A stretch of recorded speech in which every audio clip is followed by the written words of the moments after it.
family over everything. Like, if we get through life Together.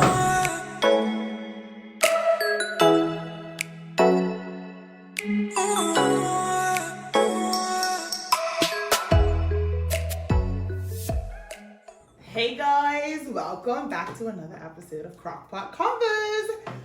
So, what's up, guys? Hey! Hey! What are we talking about today? We're talking about our daddies. Yes, we just celebrated Father's Day, so we're like, we have to talk about our daddies.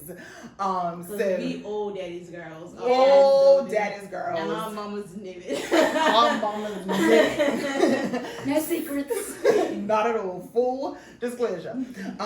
But of course, outside of just being daddies girls, like Crockpot Convos, Crockwell, we are Crockwell women, and that's because our fathers are Crockwell men. And so, like, this is Father's Day tribute to the Crockwell man in our life. So, I'm gonna start talking about my daddy first because, I mean, he's the patriarch, of our Crockwell branch. And so that is Howard Granville Crockwell.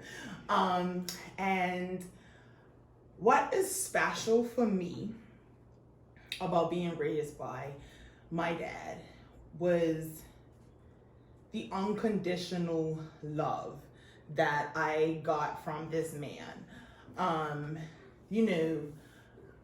Parents are supposed to love their children, right? And we do. We all love our children. But if it's anything that like has impacted my life deeply about my daddy was the way he loved me consistently, no matter what. Like, in spite of myself, it didn't matter, whether I was, living the way he wanted me to live, whatever. His love was the same, all the time, consistently. And I feel like that foundation of love, one, it saved me. Like, I always had this safe space to return to because it was loving, it was not without, I guess, consequence. Like, there was consequences for my choices, but I never felt unloved. I never felt afraid to go to my daddy. Like, to this day, my dad is 80 years old, and he's still like one of my best friends, you know what I mean? And it's just like, he loves me so much. And that, I think, is probably one of the greatest gifts God gave me, was this absolutely amazing, loving father. And there's like a million, little micro, I guess, lessons that I've learned from my daddy. But at the center of it all was just this unwavering, unconditional, almost like unfathomable love that he had for me. And I think that love probably pissed my mama off sometimes, because it's like, hello, like, you're supposed to love anybody else more than you love me. But it's like, it takes daddy's little girl to a whole other dimension. So I don't know, you guys have experienced my daddy too. Yes.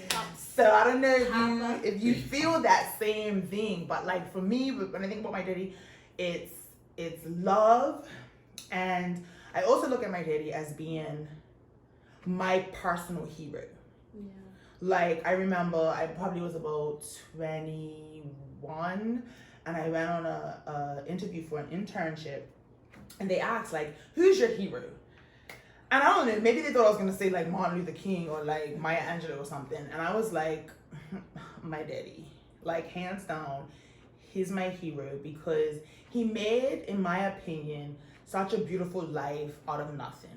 Yeah. You know what I mean? Like, he started with nothing, Didn't even finish school. Didn't finish school. Elementary. Didn't even finish elementary school. And, he worked hard and was disciplined. And, his work ethic was unmatched. And he created this family, obviously with my mom. But, they created this family that, was not void of imperfection. But as a father, that love was just constantly given to his children without prejudice, like, you know? Yeah. So anyway. 3 things that I think about when I think about Papa is hands down, like you said, his love, his humor. Yeah. The jokes Oh my goodness. Papa's Skin this back. I just did that on camera. Yeah, if you wonder why we goofy as Alba, Howard. Howard Crockwell. Oh my Like goodness. his humor I and told like you. Yeah. When you were dreaming last night. But you know what? I did You that to my wonder children why? the other day. you know Why? like it's 10 It's cleaner than this thing. because like, you was sleeping last night. You were sucking And on then- this thing. I was like, I never said that. Never because if the saying it is sinkhole. You must have said it. And then His personal dishwasher. when he used to, I was convinced that he was in control of the lights, the traffic lights. Yes. Remember my truck door? He was ready. He grabbed What? the hammer. Yes. This light better change. 1, 2, but really he was He was looking at looking the at other the lights. When I figured it out, I was like, I've been deceived my whole life. But the Papa's sense of humor, I definitely think our whole family has a sense of humor because of him. But then also, like you said, his work ethic. One thing that I completely admire about not just Papa, but my daughter Reggie as well, is that, like you say, like without even finishing elementary school, like he created a whole trucking business, a successful trucking business, as well as working as a night nurse at what's the politically correct name? Mid-Atlantic Wellness Thank you. Institute. Since they trying to get their shots fired. But yeah, it's just entrepreneurship. Like one of the reasons why, even though I don't have a college degree, that I felt that I can start and be successful at any business was because both my grandfathers, and in particular because we're talking about Papa, they did it. And they did it on hard work ethic, discipline, and I've always seen them do it, so there was never a point in time where I didn't feel like I couldn't do it because I grew up seeing it be done. And both of our grandfathers are very family based, where they want to take care of the end. You know, Papa said, I didn't get an education, but all of my children are going to college. Yeah. That was so big for him. Like, you know, when we would talk about, you know, just what was important to him. Like, what I love, you know, and I'm so grateful that I've had my daddy, you know, for this long, is that as an adult, now I can talk to him like adult to adult. And so he shares different things with me. And I remember him telling me that, you know, the most important thing to him was having a family, because his mom died when he was, I think, 7. And so they had 9 children. And so my dad was among the younger ones, and he had to go stay with different cousins, aunties, and all of that. And so for him, having that like family unit and taking care of them and, you know, empowering them to be able to start off further along in the journey than he did, it was like so important to him. And I remember him telling me that, you know, he had three, I guess, goals. It was 1, to have a business. He felt like he needed to have his own business. 2 was to earn a home. And 3 was to educate all of his children, send them all to college. And, you know, he did that. Like, he did that. And that's so, I feel like it's such an empowering story, you know, to literally come from, you know, I mean, let's just say it. He came from, like they didn't have a lot. Like, they didn't have money. Like, you know what I mean? And to be able to achieve those things with no education and with no example. There was nobody else that he could look at. Like, he couldn't go to his daddy and be like, Daddy, what, like, how do I get a house? Yeah. You know what I mean? So that's big to me. And I think that leads right into you guys now talking about your dad, my brother. But anyway, go ahead. Yeah, I think Daddy gets a lot from Papa then. But when you were talking about Papa's love, I was thinking about support, because even now, that word was in my soul. It was Same in my daddy. soul. Same daddy. They have the same daddy. Yeah. You may not look like it. call my daddy for anything. What I value a lot about my daddy is the balance that he offers my life, and like if I didn't have my daddy, who knows? Like my life would probably be totally different. But it would be, you know what I mean? Because everything's exactly the way it's supposed to be. So God gave us these fathers so that, you know. I might cry. Oh God. About this. But yeah, he creates balance and support. I can call my daddy for anything, and he is not judgmental. He, he provides his advice, but that's exactly what it is. It's advice. Like, this is what I think you should do, whether you do it or not. And like, daddy is a great example of how I raise my children. And I want to be that balance. I want to be that person that they can call to for whatever it is. And I can provide that support. So support is something that I really value, that my daddy has been able to provide me with. And I love him for it. I love daddy so much. Like, when I say I'm a daddy's girl, She's gonna cry. it might happen. I'm not able to control myself. But I do get choked up when I think about my dad, because I think daddy, something daddy always said, and if you know me, probably once a conversation of like what my daddy said or a quote my daddy would say. My daddy is just a gem of wisdom to me. Like, but dad always said that he loved us accordingly. Like, he loved us the same, but according to who we are. So the amount of love for us was the same. It's like knowing our love languages. So Yeah. he loves us how we need. He's how we intentional. need, which is different. He's intentional with the with the way same he amount loves of you. love. You don't remember like BBM? Blackberry yes. messaging? Yeah. Edge. For a minute, I was like, what the devil? But yes, I am on the back. And when you like used to put a status, I think I put like an Avril Lavigne song or something as like one of my statuses, and my dating message was like, honey, I saw your status, like, you okay? Like, intuitive, like dad being intuitive and in tune with us. One thing dad used to do a lot was take us on combined dates, but he'll also spend like individual time with us doing things that we like to do similarly with him. So I remember for daddy and I that sometimes was watching like 3 different movies with the same actor in it, and we would like critique how how they transition into the different roles. Like, when I think of my dad, I just think of someone, like you said, who's very intentional. And he always just came with quotes like, if you, success only comes before hard work in the dictionary. Or if you prepare to fail, if you fail to prepare, you prepare to fail. One thing that used to crack me up, he was like, I have my money. I have my education.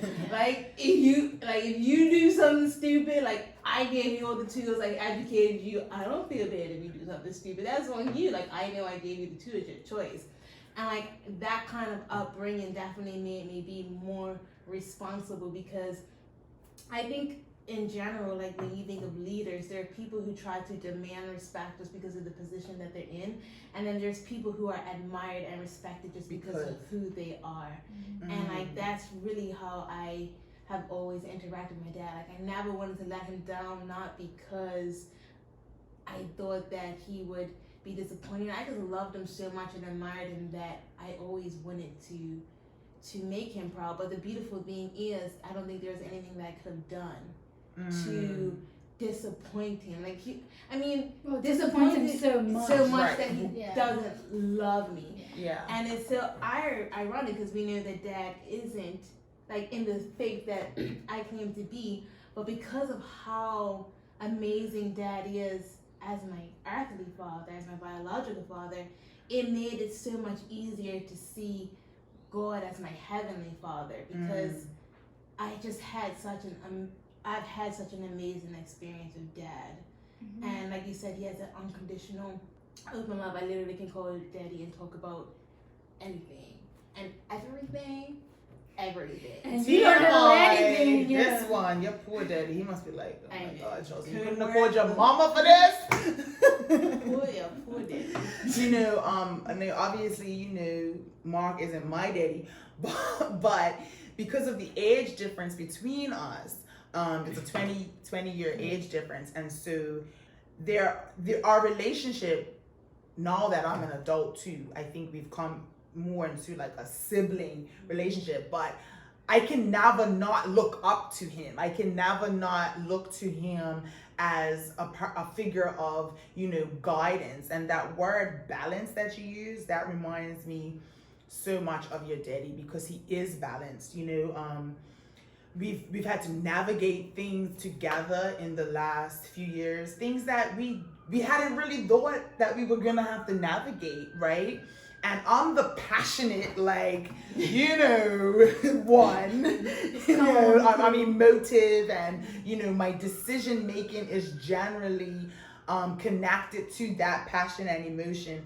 And your dad, not that he's void of passion or emotion, but he's able to put it into perspective and provide balance. And I appreciate that, because I think there's some decisions that we've made together that have really, really benefited me. But I might not have made that choice if it wasn't for the balance that he brought. And, just a little snippet. One thing that he said to me several years ago, probably over 10 years ago now, that will never leave me, is I was at your house. I came, I think you was away in school. I was in your room. This was probably one of the lowest parts of my life. You and I was talking, your daddy came home, and at that point it was really we knew your daddy was not happy with my life choices, but he has that same unconditional love that his father had, so he loved me anyway. And I remember he said to me, when they make mistakes, it's okay. I know I'm not mad at you for making a mistake. He was like, but stop making the same one. Stop making the same one. And in that moment, it was a slap, a reality check, but it has stayed with me. When I navigate life, I'm like, all right, making mistakes isn't bad. But making the same one is pretty dang stupid, right? And that's something that he said to me with such calm. I'm not mad at you for making mistakes, but can you stop making the same one over and over again? And it's that balance that I think he brings such a good energy to bring to our family. I think one of the funniest advice that I got from my dad was in high school. He said, Chelsea, if you're gonna do something to get in trouble, make it worth it. Make it count. And literally, you might think that's the most counterproductive advice, but I literally thought I'm like, is this worth getting in trouble for? And that literally, I was probably one of the goody two shoes or things like that. I didn't really get in trouble, but the times that I did, and I was honest, I had daddy's back, because it was worth it. Made it count, Daddy. Made it count. No, but that's so beautiful. And speaking of Papa too, because you had just brought up kind of that time in your life, one of the things that Papa said to me that really showed his love was when we had kind of a falling out. Yes. And I was really mad at you. Yes. I was really hurt. And I remember calling the house looking for Nana Papa. And he said, have you reached out to Nate? And I was like, no. I was like, no. He goes, Chelsea, if we don't show Renee love now, she's going to look for it from the people who don't have her best interests. So we need to show her love the most now. I was irritated. I was like, okay, Papa. Because you called me. I know, I was irritated. I called up, but I really thought about it. And I was like, he's right. And I think we started mending our relationship from there. And I'm so glad that Papa had that perspective, because I get literally one of the closest sisters. I can't imagine not doing life as close as we are. And that's just I feel like the love of God shining out of Papa, so much so. That's so moving for me. And you had shared that with me before. But it's so moving because I believe anytime I talk about just my journey, I say that if I did not have the family that I had, I really don't know how my story would have ended. I don't know how it would have changed between that and becoming a mother. Those were the two things that, really helped me get it together. But one, I've actually never shared this with anybody. One day I was, after I moved back to the homestead, going through boxes of stuff because Nana don't get rid of nothing. So I'm like, going through stuff, trying to figure out what to keep, what not to keep. And I came across a letter that my dad had written to my mom for her birthday. I think the year might have been 2008. I feel like it was 2008, 2007, like that time. But that was definitely the time of my life where I was like going. And he wrote this letter to my mom and said, I know things are hard this year. This is a hard time in our life. And I knew instinctively that he was referring to me. And he said, but things will get better. We just have to, I'm gonna cry. We just have to love Winnie through this. Like, she'll come back. We just have to love Winnie through this. And like, without that love, like, where would I be? And it's so true. Like, the people that I have encountered in my journey that haven't had this loving, safe place to come back to, they stayed out there, and like, I'm so blessed. God blessed me, not just with such a loving father, because that was the foundation. Y'all didn't have to love me too, you know what I mean? But you did. And like, my dad's love is life-changing. It was life-changing for me.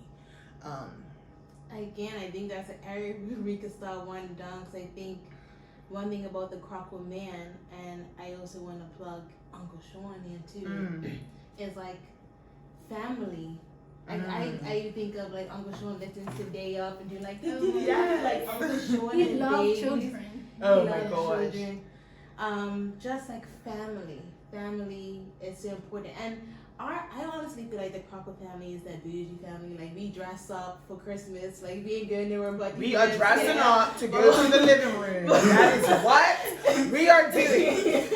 It's fact. Like, It is true, because whenever I come here, like, my children, we all dress a certain way to come here. Come here. It's But like, if we're 'cause going Nana- to, like, Mama's house, Nana ain't you letting be in us. your pajamas. Nana ain't letting us Letting us call come it fancy Yeah. China. Who are marrying for us to be in our pajamas?